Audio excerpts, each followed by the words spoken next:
It's a bonus edition of the Book Club for Kids. Hi, I'm Kitty Felde. Writing can be a lonesome business, sitting for hours at your keyboard, figuring out plot and character, and so why not get a partner? How do you find such a writing partner, and how do you keep working on a book without destroying a friendship? We speak to the experts, Madelyn Rosenberg and Wendy Wan-Long Shang. We met at SCBWI, the Society for Children's Book Writers and Illustrators. Madelyn was holding a big bag of recycling. Yep, Wendy was holding a big bag of garbage. Wendy had just won an award, an SCBWI award. I had won a work in progress grant, which they announced at that conference. I knew 3 people there. I was volunteering so I could get to know people. And I met Madelyn, and then a couple days later, I was invited by someone else to join the writers group that Madelyn was in. Right. And we were about the same age. We still are. We still are about the same age. I'm a smidge older. We had kids about the same age, and we were in about the same place in our writing careers too. And actually, we ended up with the same agent. I will say, like, when I was getting to know Madelyn, like, you know, so you Google the person, because that's okay. And Madelyn, no, you had this blog, and it was like the blog I'd been looking for my whole life. Like, I wanted someone to write like a funny, it was sort of like a mom blog, but not like the sickly, cheesily, like, mom blog, but like a smart one, a smart, funny one. And I was like, oh my gosh, this is Madelyn. Like, she wrote the blog I've been looking for my whole life. Oh, which I no longer have, I let go by the wayside, as so many blogs do. Yes. Well. So how do 2 authors work together? We write a very detailed outline. Then we throw it away. We did do that. I was going to say very carefully. Thoughtfully. Plan out the whole story arc. We're kind of both sort of pantsers, so our writing changes a lot. When I describe the way we write to people, it's easier if you could see my hands making this little step-by-step visual thing. And let me just describe it. It looks like 2 sharks that are swimming side by side in the ocean. But, one of us will write and get to a certain point.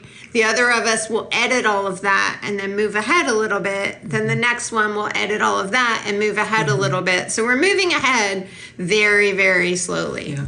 But how do you get your voices to match or to mingle or to, because writers write with very different voices?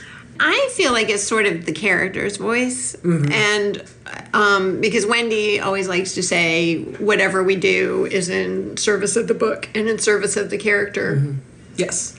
So I think when we were doing that editing part that Madelyn's describing, there's no like, oh, I don't want to hurt your feelings. It's like, either one of us is, if I think that there's a better way to tell this or, another way to do this, we'll do it. And I think that overlapping process also kind of helps even out. But I don't know, we just kind of naturally just... Yeah. That's just the way it worked out. Yeah, I think it is pretty natural, and it's just like, that's just the way David talks, or that's just the way Lauren talks, or something like that. Yeah. I mean... Well, what was the biggest disagreement you had over the books that you've written together? I feel like our disagreements are kind of deep in the weeds. We're so in the weeds. No, what I think, because Madelyn is a journalist, and so she's very much about getting the facts right. And so for our first book together, it's a lot about the Cold War, and we were trying to capture the mood. And, remember the movies? The movies were all about, like, the U.S. versus the Russians. There was Rocky IV, there was this and that. And so I wanted to mention this one movie, but it was 3 months later than where our story was set, and Madelyn said, no. And I pouted a little bit, and then I got over it. And we found something else. It was fun. We did. Yeah, but I was gonna say it is kind of like in the weeds like that. It's either I'll be a stickler about something like that, or the other thing is, Wendy is a complicator. She likes complicated plots, which is actually a good thing. I mean, one of the things I admire about her is her depth and breadth, but sometimes she'll add like a few too many little side tangent things, and it's like I gotta get out my little potato peeler. Just kind of get some. And I need you, because then you'll be like, no. Be like, okay. Yeah, but we didn't have any knockdown, drag out anything. I think it helps because we came from a writing group together, so we kind of trust each other's editorial instincts.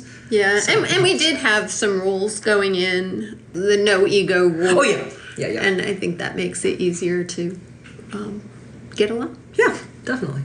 Tell me about all the rules you came up with, and why. I mean, this was a conscious decision you made to come up with a list of 10 commandments? No. I don't want to. She said that. And there were not 10. There were just a couple of very basic ones, I felt like. I don't know what she's talking about. There were a couple of, okay, so maybe they're just my But one was that, you weren't allowed to have an ego going in. That's actually, that wasn't a rule going in, though. That was just kind of the way we ended up working kind of together. naturally. Yeah. But how does that translate? It translates into being able to tell each other pretty much anything.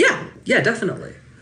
Or like Madelyn has had this great idea for the first book about having a science fair experiment. And so she wrote the scene, and I read it, and I thought, I feel like this needs to happen faster. So I thought of another way to approach it. And yeah, Wendy's way of approaching it was way better. It was basically, instead of telling it as a story, tell it as the science project itself, with like a conclusion. Yeah, like the worksheet they make you fill out. And and all the rest of it. And it did exactly what she said. It sped things up. It was funny. Yeah, it was good. It made it work. So I think like that was, let's say the rule is whatever in service of the book. Mm-hmm.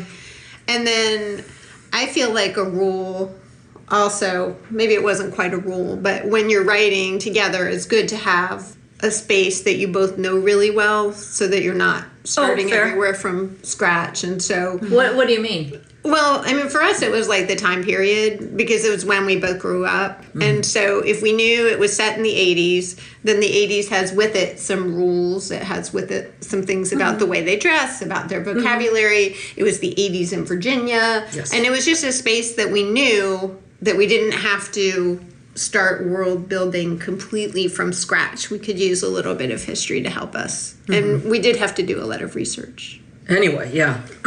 Yeah. Even though we'd lived it. Well, if you were to advise somebody else who wanted to do a partnership to write together, what would be the best piece of advice you'd offer? Find the right partner. Right. But how do you know you found the right partner? Because how do you know you found the right partner? Knowing each other, trusting each other. Yeah. I think having the same sense of humor helps. Yeah. Well, do you recommend it then? Yeah. I do. Definitely. I definitely recommend it. I think also like just a little openness. I think just being open to where the other person might take your story. Yes. Yeah, definitely. Because it's your story collectively, not your story individually. And I think as long as you're thinking of it that way, you're in good shape. Yeah. Thanks, Madelyn and Wendy. We have interviews with dozens of other writers at our website, bookclubforkids.org, on our Writers on Writing page. And if you're looking for a mystery series to take along with you on a long road trip, check out our other podcast, The Fina Mendoza Mysteries. Season 1 is ready for your car trip, all about the demon cat of Capitol Hill. And you can make your way through Season 2 as Fina searches for the mysterious bird that pooped on the president during the State of the Union address. That's the Fina Mendoza Mysteries podcast, wherever you listen to podcasts.